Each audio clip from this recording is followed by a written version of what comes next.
have been wondering, how do I get my foundation so full coverage, because I don't really use concealer. Well, the first thing you can do is just put your foundation on, just like blah, blah, blah, just slap it on, and then just leave it on the skin. Just let it dry for a bit on the skin, and when it dries, it's kind of become like a thicker consistency, and when you blend it out, it's not going to just like blend away, and it's still going to stick, so it's going to give you more coverage. That is a good little trick. And then another thing is to use a smaller brush. As a rule of thumb, okay? If you use a smaller brush, you're gonna get a lot more coverage.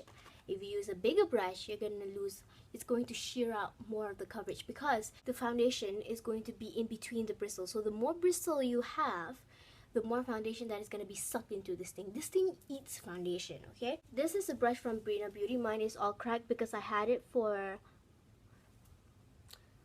a few months already, so it's kind of old, so it's all cracked, but focus lah, ayo. Okay, it's a very big brush. If you use this to blend out your foundation, it's going to shear your foundation out like it's nothing. That could be a good thing, could be a bad thing. I don't prefer it because look at my skin. Go over here, we need more coverage. Just stipple it on. What you're gonna do is just like keep placing more foundation on the same area, so therefore it's going to cover any imperfections better rather than just sweeping the foundation over. I blended the foundation all over my face. The thing about me and my foundation is that I apply the most in the center of the face and I blend it into nothing in the outer corner here, so that's why here it looks like there's nothing on, because there is actually nothing on. Alright, so my face is a lot lighter than my body and my hands. My hands are a lot darker than this actually. I had a lot of foundation in my palm, so I just kind of like blended like that because I just don't care. I don't want to take that tissue over there. It's too far. Anyway, I didn't match my foundation to my hands. I matched it to my body, but it's still lighter than my body, so maybe my Malay viewers will appreciate me matching my foundation this time.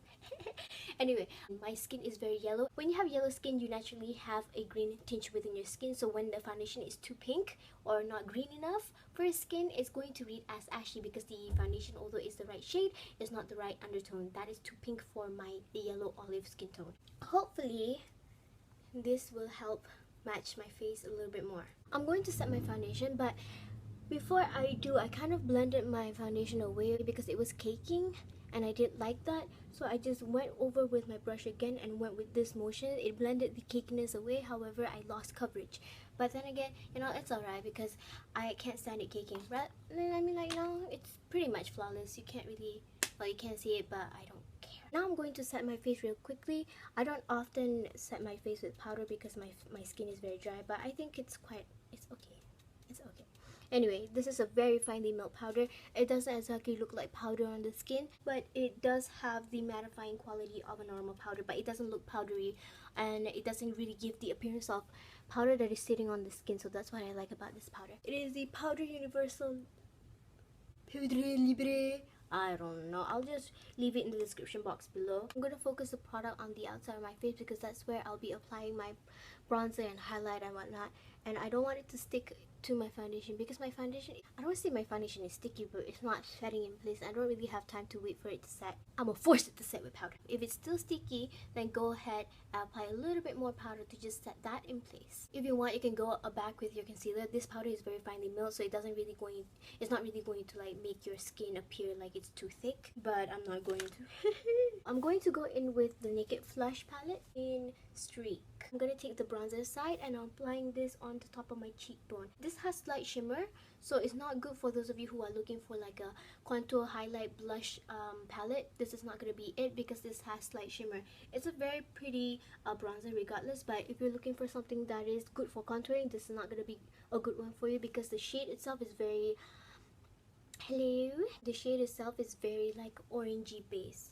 Also, if you add a dark color here, light color there, it's going to give your face more structure.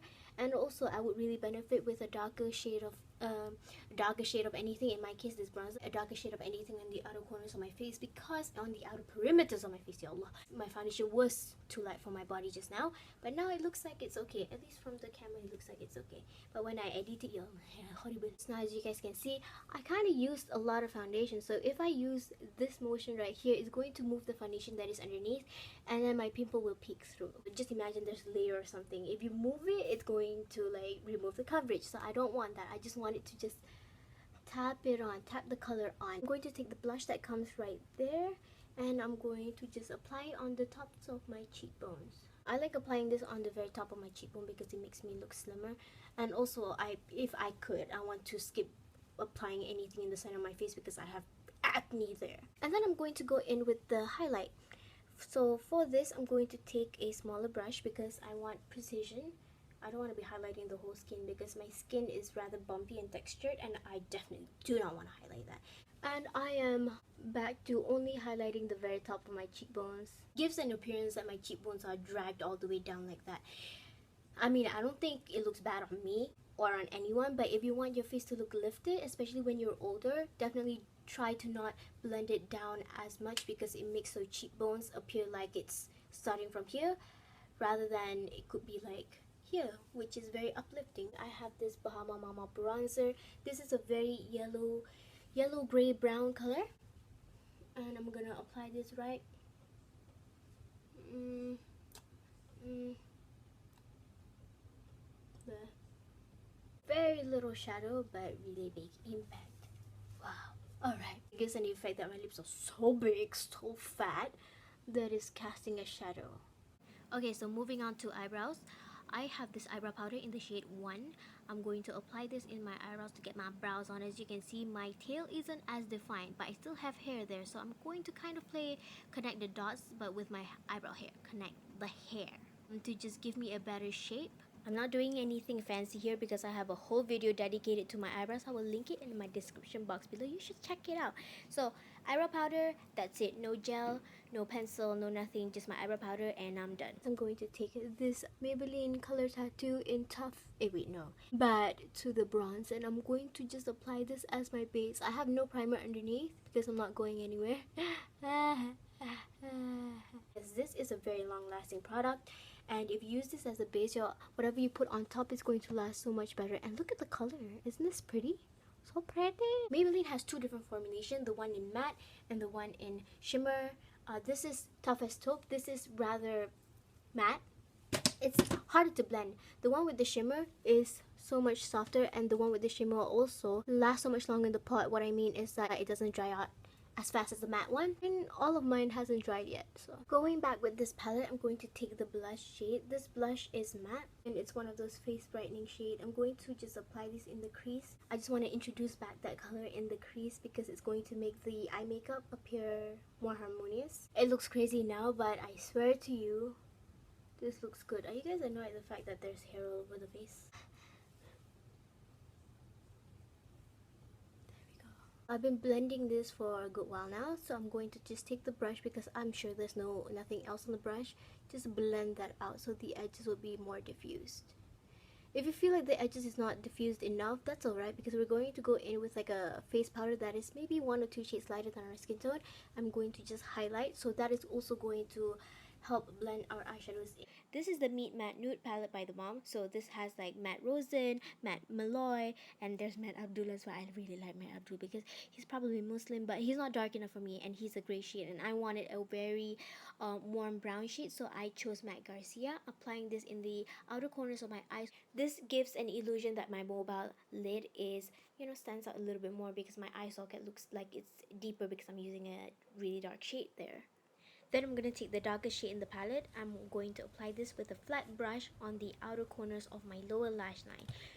Better be careful because this eyeshadow is very, well, I don't want to say it's too powdery because it's not, but I got fallout. Do you see that? If you have fallout like I do, it's okay. Calm down because we can brush it off with a fluffy brush. Okay, just calm down. So now, to make sure that we don't have any more fallout, just tap off any excess before we continue. I'm just going to be applying that shade like I would an eyeliner. It's just like all around the eyes except for the inner corner here. I patted the color all around and I'm going to smudge it just a little bit more with some eyeshadow. Sometimes with shadow you need another eyeshadow to just help blend it out so that it blends a little bit easier. So I'm going to take my blush again. Now that I've done that, I'm going to just take this color right here. And I'm going to be applying this on the outer corners of my eye. This is also going to blend out the edges of my harsh shadow liner. I'm going to apply some fake lashes. These are just a normal pair that I just cut in half. I'm going to measure this on my lash line because I'm going to be applying my glue like an eyeliner. The consistency is quite liquidy. What you want to do is just wait for a few seconds for it to be thicker and tacky. You apply your lashes when it's quite liquidy, it's just going to move around, not stick properly. When it's tacky, you put it on, it's going to just stick and not move around. So that is, for majority of people, that is the easier method. This is gonna be on my lips, I have a lip balm from Tony Moly. It's their Magic Berry Berry Lip Tint in Apple. I'm taking my lip liner. This is the one from Essence, In a Girl's Dream. I really like this shade. If you don't like the formulation of the original lip liners from Essence, you might like this one because this has a little bit more staying power. It's not as creamy as the other one. It stays put, and even though it's not as creamy, it still glides on the lips rather easily. Next, I'm going to take a highlighter. This is from the brand called Miss Rose. So this is actually a really nice highlighter. It's quite a soft shimmer. The eyeshadow from Miss Rose is quite shimmery and glittery, which I like. I personally really like it. But I was expecting the highlighter to have a similar formulation like the eyeshadow, which is very glittery. But it wasn't the case at all. It was a very soft shimmer. And I'm applying this in the inner corners of the eye where I don't have any eyeshadow, but just the the Maybelline color tattoo just now. Once that is done, I'm done with the look. I hope you guys enjoyed the tutorial, and I'll see you guys in a few days. Bye bye. My liner's so sharp it can kill a bitch. And if I had known that I've lipstick staining my teeth, I tried my best.